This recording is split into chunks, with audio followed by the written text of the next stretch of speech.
I'm confident as we go forward that the President will choose an individual who will be able to restore the confidence of our nation in our leading law enforcement agency. President Trump made the right decision at the right time. The former Director of National Intelligence has said there is no evidence of collusion.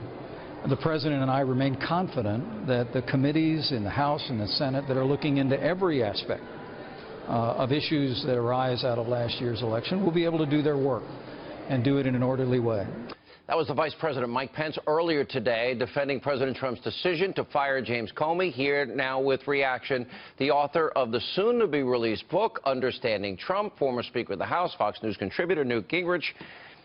If it wasn't so serious, the bizarre tinfoil hat conspiracies, they'd actually be funny.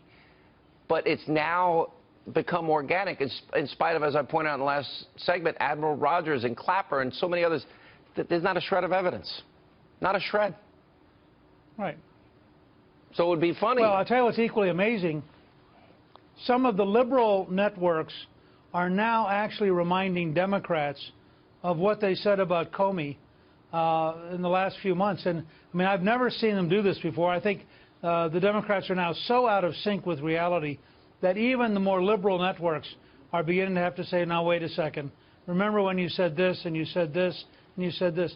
The objective fact is that there is no evidence that President Trump did anything in any way that was inappropriate.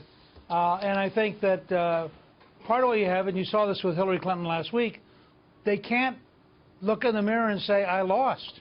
So there's got to be some, somebody did it to them. And I think the next phase after this burns out will be Martians. I think they'll go back and pull up copies of Mars attacks. They're going to pull up. They're going to pull up Mars Attacks as a movie. I'm sitting here. Say, the next phase of this is going to be, and I'm expecting something profound in Martians. Okay, Laura said last night, cuckoo for Cocoa Puffs. That is profound. That's right. I got it. I understand. Look. I want to go to, though, Rod Rosenstein. I mean, here's what was it, April 25th, 94-6. Democrats approved him. They loved him.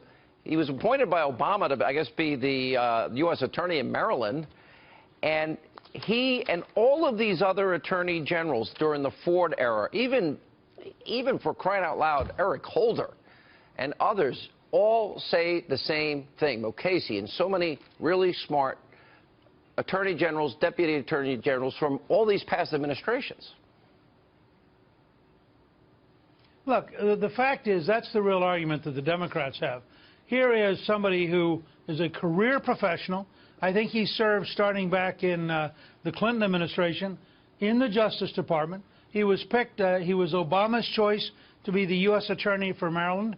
He, as you point out, he's endorsed 94-6. And he's the guy who writes the memo that says we will never be able to rebuild the FBI as long as Comey is there. Now, if you're the President of the United States and out of a nonpartisan career professional, you get a memo like that, you have a pretty strong pressure to act and to do the right thing for the country. And I believe in firing Comey that President Trump did exactly the right thing. So as the great historian that you are, and this is your love and passion, and I've always felt you were more professorial. I'm not setting you up, more professorial. You actually were a professor. All of these analogies for Watergate, Mark touched on it a little bit in the last segment, they're so inadequate and false, and it's almost universal. And then it goes a little further on NBC with the whiffs of fascism comments. Do you want to just address that from a historical perspective? It's not the Saturday Night Massacre. No, well, first of all, they're totally different environments. The fact is that you are now dealing with a desperation on the left. I mean, I think the only way you can understand the news media and the left-wing Democrats is that it's a pathology. I mean, it's not a political event.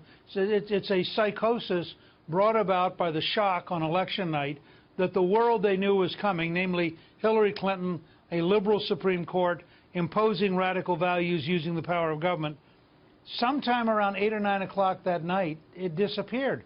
And they have never gotten over it. And as a result, you see these kind of nutty statements. You know, when President Clinton fired the director of the FBI, I don't remember anybody jumping up and saying there was a whiff of fascism about doing it. The objective reality is that the president was given advice by a career professional who was acceptable to Obama, acceptable by 94-6 to the Senate. He took that advice. But my deeper point here, Sean, is if President Trump comes out tomorrow morning and announces that he has decided that the United States flag is red, white, and blue, Chuck Schumer is going to jump up and say, you see, once again he's wrong because it's fuchsia. Don't all of you understand that it's fuchsia? Because they can't agree on anything that Trump wants. And so it's kind of like they wake up in the morning and they say, I know Trump's guilty. What is it he did? And that's their whole approach right now. And we just saw in Omaha, by the way, they had a good guy running for mayor, had a real chance to win. And the more people realized who the Democrats were, the more his campaign collapsed. All right. Mr. Speaker, thank you for being with us. And I really appreciate the Martian analogy. Why am I not? I won't be shocked when it happens. I mean it. I really think it can happen. Part of my professorial role, right? My professorial role. That's correct. All right, sir. Thank you. And